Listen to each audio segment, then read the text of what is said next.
guys, so here I am this afternoon recording this video because I've recorded two this morning to a muted microphone. It's not muted right now. So, what we're going to go down the path today of being done. Getting word that we were coming home. Now our final station was in Bakuba. Camp Gabe, Camp Boom. Use them all interchangeably. And I remember getting into formation. By formation, I mean lining up all of our trucks and heading out. And I think it was a one overnight journey all the way back to Kuwait. So we had to stop and do, 24-hour watch overnight, rotating one person kind of a thing. So, and then we get to Kuwait,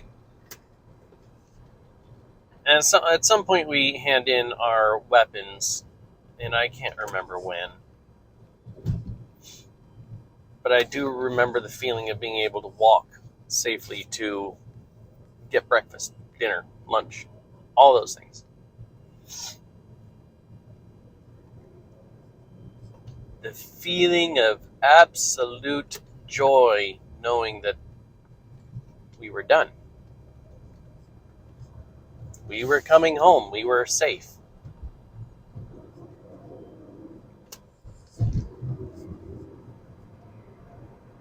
Now, once we got to Kuwait, we had to clearly, besides pack up all of our stuff, we had to clean our vehicles. I can't remember what that place was called, but there was a name for it. Watershed, maybe. At any rate, with a vehicle that has bare minimums of electricity and can be wet down everywhere, it is amazingly difficult to get all that Iraqi sand out of it. Each vehicle failed inspection like 3 times, and we had 5 vehicles in our unit. So it took us 2 or 3 days to get everything hosed down. And it's not like we had a pressure washer, which the hoses had certainly high enough pressure. So that wasn't a problem. It was just that it was all moon sand, so it was very, when it got wet, it gets very caked and muddy. It's impossible to get out. So, doing that for a few days. Of course, it was a luxury ride because we were cleaning our equipment, so we got essentially a tour bus ride there and a tour bus ride back. It's kind of fun. Now, after we got all of our equipment cleaned and approved and had nothing else left to do but hang out, we went back to Tent City and hung out there. And one of the most disgusting things that ever happened in my life happened there.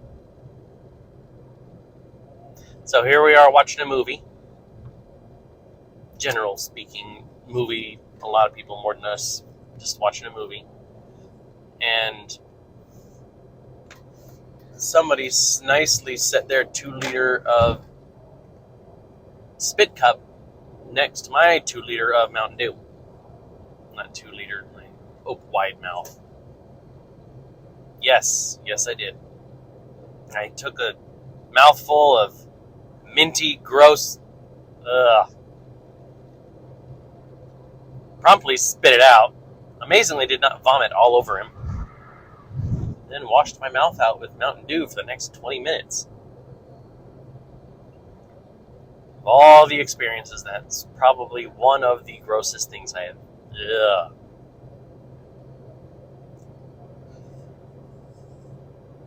Moving on. We got a commercial flight home this time, but we had to go from from Kuwait to New York to Texas. And in Texas, there was like an 8-hour layover, and there was supposedly no smoking. So you've got a plane full of soldiers who probably smoke like a chimney, and you're like, nope, no smoking. No, we found a way to we found a way to smoke. I mean, it wasn't like illegal. We finally found a place where they allowed us and permitted us to go outside of the terminal, still within security, to hang out and have a cigarette, or 2 or 3 or 4 or 5 or 6. A pastime was smoking.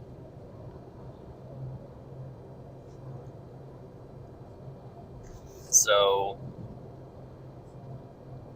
we get home, and now we get to go past, outside of security, and this is where that feeling of gratitude and gratefulness happened, because then we got that standing ovation from people because they noticed there's a bunch of soldiers carrying their giant packs behind them. That whole thing you see on those YouTube videos, yes, that gives you some sort of feeling of overwhelming, oh my goodness.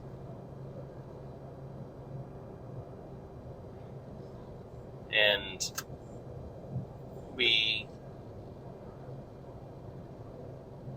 got home, finally got into our destination in the gymnasium, the same one where we were at when we were left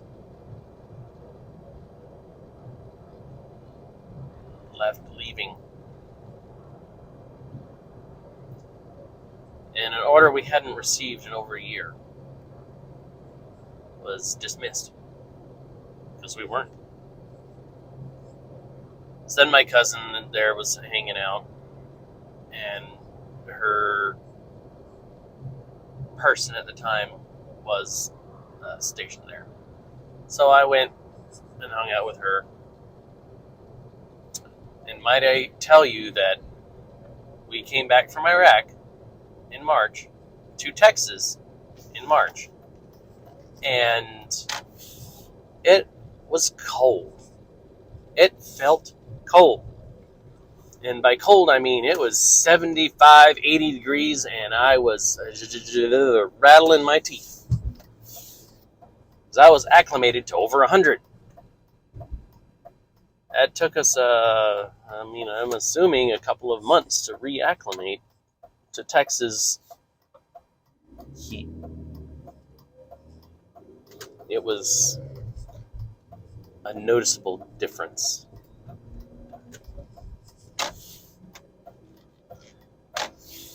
And from there, I ETS'd in July. ETS'd, end term of service. So my active contract was over, and I did not renew it. I did not re-up.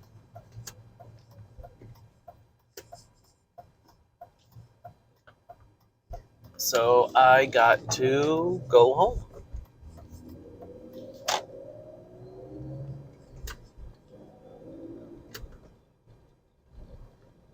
That's really all there is to it. I spent the next year after that drunk. And that could be a story in and of itself. So there's the end of our journey. Thanks for joining me. Thanks for watching. And continue to look for more content. I'm going to keep going. Just back to my thoughts on the world.